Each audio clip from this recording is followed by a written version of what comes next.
Yemokwaba Badwam TV Badwam kase eso anopen samwasie na braso sawadaro mautie biede todwa wo mu bi enie na road safety engineer Department of Urban Roads de atodwa kire mo se traffic light ahodo ye nya dwuma won kran no ni nyina bi ye kro no bo cables na won mu wiawia e na fenso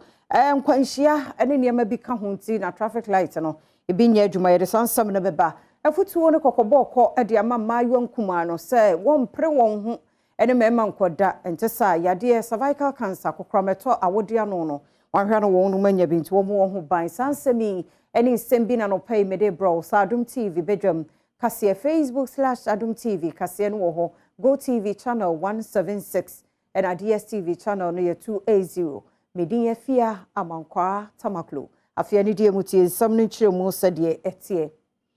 road safety engineer ya wo Department of Urban Roads part onu ene wo de atodwa kire mu se krono bone nkwanhia ene ebrebi anasi cars ya wo montanya eka ho binti na traffic light ahodo no mu bi wo ho no mu ankran enya dwuma ya mane boni prince o sesiedu nene kasai. There were problems with theft. I will see particular road no, and rates are acronphone we are cables no. It's far more than the rate now. You able to me a replacement. And what we are now doing is that chambers ni na cables ni femu kono. Yeah, try see a be retrofitting with fiber because you use metal na no makwa breaky no one bubu metals ni na no area wasan edi tudwa niema hudu bi a Urban Roads Department edi egu akwam. Apart from major works, this is beach road project here, any other project, circle interchange works. We are improving junctions or correcting junctions so that we can have a free flow at the junctions and also improve mobility. It be to say we call Spintex, what the office is doing on Spintex. This is Spintex Road Community 18. Baby wo hon ma na bia na ebia porto bia aba ana say bia na 10 so Acting Director General of the National Road Safety Authority so editor 24 ne ahyenka 42 year won fata motorway no so say emika tentem no osre woni die mu a won more ente so fi say na wo hwe motorway no kura no a ntokuro na do so wo munti no ebia na yese wo doji wo bewie no na odanwuram ti wo monto wo mobo e wo motorway no so oni Adom TV edin komoi wo se motorway no a e wo ho sese no enti se motorway no enim mre bi atwam no samre na ye expressway ye papa kwa menkroma ye nanampo ye se nke be ya na nke enye kwan bi ebetumi ditama habo niema na besin atwam ntempa ko ba bi yese yekọ samre no na cars no no so sa enti na ugina so na utia so a acha na ebe se bi 30 minutes no wadu na nsen ye ntisa car na bo ape so afenso ohwa kwan no so na ye concrete asate papai sei na ewmu ana Ghana Highway Authority for wo makopa achi kakra na patch no ya no wom de concrete asphalt ana ye de fail support e wo concrete ya na asan asai ye hwe aban hihye mu a motorway no da ho no an ye pese ye sesa no na ebe ye ekwan foforo kura nti until so mbesesa na enkoso ankum ni pasa nti ye ne se mene wo ya ye nam so no first ni ye call 180 kilometers per hour no a ye ka se kwan ne da so no se ye hu se ekwan nti sa biem ti ye nchem enti ye nto ye bo ase sansa mene wo fa hode bia na ade na media ya meka no enkobu mfa so ya medi mra so me hu se motorway no ayenim no enye ne motorway biem se kura de trotro no kura jejina ekwan ho efa nipa twetwa akwan e bi ni se nipa twam kura no wo na se bi de esi yesei kwabrane tisti achi na ka abo ape so na yenim se nka ebi o ben ka no kura no anko beto no bo ase no na ode mrika saa wo hu se obo breaker emfa no na ode fa nchen samre na ka bi nso track bi ase esi nchen ode kobo akiri etinyi na sebe yenim de a yakosua wo DVL ya man valid driver's license and as apply yesremo motorway no yenim no motorway dada no enye sa na tie sesei menua ba kan portfolio da so e wo so yenye ye kwan no so cars no dɔɔso nipa etwam nipa nam kwan ho trɔtrɔ gyina afi kura be hu kura na bobo ya bi kura na motorcycle foi na ɔm se ne nam so bi ɛso no ayɛ hu enti ya momi ento ye bo ase na wo de enko no kakran ɛyɛ only 22 kilometers ɛne sɛ 1 hour kura na ade betwa sɛ wobenya wo nkwa na wa ho ɔde na ade bɛbo ɔman deɛ momi anya abotrɛ na yentumi fa saa motorway no so na megidi sɛ enche bia no aban hyehyɛ ɔwɔ no ɔbɛhwɛ amekwan no ayɛ yie ada so yie ama yɛn ese kura de interchanges bi ebe ba so bo hu se bi kura beba no ukọ East Legon na o meka tete kwashi ansa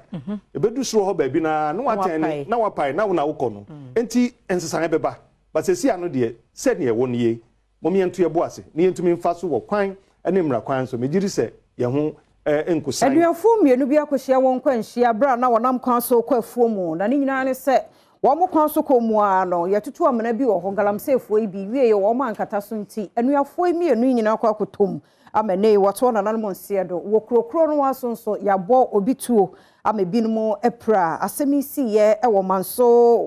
watrɛ so ɛno nti assemblyman wɔ mpɔtam hɔ ne Adom kase edi nkɔmmɔ yi Archbishop Anglican asɔre na no ne fa hwɛ province of West Africa ɛna ne wɔde tu dwachire mu sɛ nipa bia Wompe mampeni adodanko akufo ado ne omayi nkoso no de ono na semwa Most Reverend Dr. Cyril Ben Smith and the nsemi to dwa New Year service e course wo Jubilee House ase. Beloved in Christ,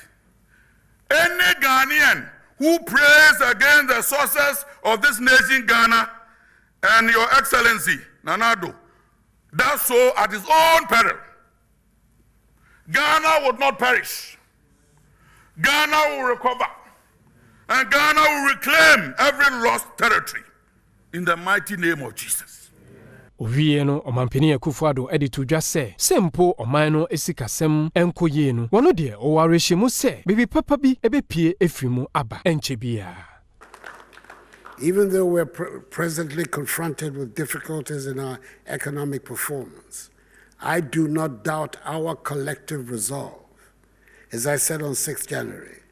to work our way out of these challenges and put our nation back onto the path of progress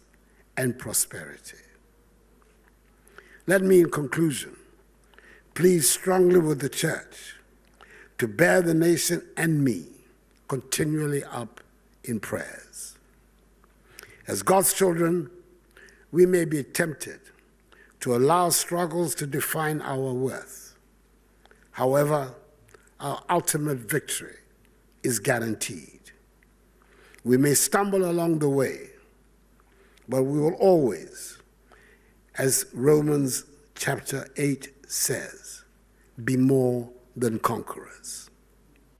Cervical cancer kwokrameto ma wodiano kodiawo ba kopai hama ewo oman ni wiase nyina nti afutuo no kokobo akode ama maayiwa nkuma no se empre wo ho ne be ma nkoda ne no kura nso koso ni bia se mfie dumie nsa ne be ma ahia wo no chance obenya bie no wosoro ti afutuo akode ama obi bia yentwe ho emfiri nemu basa se be ya yebebo ye ho ban afiri kokrameto ma awode na no nanei one more apau eho entoma ewo kekele polyclinic ewo Madina enenam so mafutuo wei etodwa. About 99% of Obabia person are seche meboa. We then a mobile person was seche. Vaginal tightness. And my mama just has to buy. Obi to me pusa seminar. Or rabat house and no piashan I say. The vagina is not dirty. There is no perfect. There's no perfect. There's no perfect. Shut up. It would the new marqua bacteria and a hondi be brofe. I can't say pH. It would the chemicals so the na hondi ne so uku bacteria no. It infection kitwe be a bed a bebo wasi bia no ye den wo fa. Zainab Addo, Deputy Director of Nursing Services, Ewo Madina Municipal Health Directorate. Na watchere nipa dodo a afin pinu ene dunkunu mu onya cervical cancer yare ni bie no ene wono mu a wofa so ehwere won kwa no ene wodi tu da se ma etai kwa yare sabia wano ema pomudin adwumayefo efiri wono mu a ohunu yare yi entem etumi bo won ho ban efiri ho. As far back as 2019 no na yet me diagnosing new cases over 3,000 new cases, and out of that over 2,000 FMU. Yes, that's the most current figure made to me amount. I will share figures now. A dresser say who in tem. Na say you at a stage when you cancer and well treatment will but there is a likelihood say ube to me Ghana Union of Traders Association say bambofo entuo hungum ne nipa bi ebo ewura soto bi mu ewo circle na attendant ewo ho omukobro won fenframo no won hwe no won kire say nipa yi na nipa no omo dodo be se dunum ena omo bowura ho fi se obi abeto ade kwan omo fa so ye no bo anyo so no frɛ no nkrofo a omo abaye ne ma ti sent wo mo stress bambofo hwe na wo mo ebebro wo mo no ye nkire won adom kase eto so want me am tolerance na nka or body only ni pe ti bi esuma na o check here on af ehun so you okay no e na o ma iska ye issue receipt e na call ye ti bebe wa na wata we o ha no buy no si nipa no de camera le ko ni pa so o mpe camera no ti en for the camera no ye try say be chichi ma chere say ade a ya ton no ye ntimi for scanner e ma back say e bia o pe lens na kan ye price ni mana o nka on kan ye nka but one ti ase you also start our year course. Or year course na maybe 15-20 minutes time. We have some much for. So me a langa to so me moto so nipa be 15. To buy once a man say yem for music among. To mu man besides when me say we no so mu so ma na atwe pi na abro ni nyina mu no domfrafo abedi akire ema guta Dominic Apia e de ato police sanhene ene aban animu se nipa bonefo a otugu seka honom ebro manfo ema adwuma eye bejabeja e wo seka honom no won kire wonom na wonfa emra kwan ye kire IGP se Accra Central for no ene ni ye ye duru honom no obia me hunu se sa nipa ne de wo ase wo ne kwan na ye adwuma wo ho enu nti ene ono momu a wo ba atake ye ne nua no wono momu nya be na wono ote ne shop na ye atake no ono momu nya be enti no ye hunu se enya ade asem no mbedi ni ye amaye enti ye sre IGP se sa asem we Accra Central ye crime officer no wo ho no enmenim ye ya oma wonkuku yi docket no sa case we no family office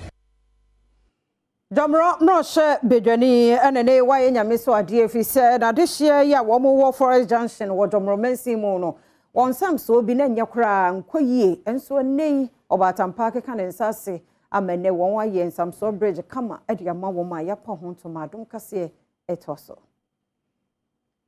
Forest Junction no ye kase mu na mi hu se nkrofo mo hihye aha no mo dɔso na mo ka chem se bridge we na na de too many also over 10,000 people na hihye aha omo fa ha especially say work obi a na so obi yare anadwo a se na be ya ye de ne be ko moto ntumi nko this is swanning pano ansa na o kai na me yo bata ye maame eye mother is that right yeah na che say ha me because especially in Korean no muko school no e bi kra be dress as a bridge na yes anti no mu ntumi nye de enko school so mu school ko mu aye basa ti na wo say you 200 amount na kan ni penifo no kan no me say kwan bia so no ye beye na ye de aboa nya me adom so enya contractor ono so etu ni hu si wo say mami se wo pesa ade we ni ya me so meboa ti ono ne nkofo mu aye ade na no si yepe na wo hino woti kobo number 2 na avo nwia a woto sunum enso ede adese eto aban anim se wonti nani enhwe nkura wodo a wodua koko wo mu pa sanse koko enema omayi sikasem etimi ekọ animu aha say obi o ha about 3 years ago he even contested for national best farmer koko yenya regional best farmer on about 3 occasions from this area asanso yenya best the most quality cocoa in the whole country. That's this very area. It's such an area, and a place and Kesa Bano, and Keka Cocoa Rosa, a Sanka Bano, many aba ho ana sɛ sanka ba metumi yɛ saa deɛ mai ne krakra no manfo bi a ɔtebro no so enso ene adom kase atwetwe enkomo na wano di sem bi a wode to dwa enie kuase no so ba ba buai en gindimpo ai hwa ampa ye hu ya ne sɛ mefo aba ho ne nyina ja wo sɛ ya yɛmboa wo mo ne nyina ne de ye hu ade ayɛ aseda kɛse na mede mama me no ene nana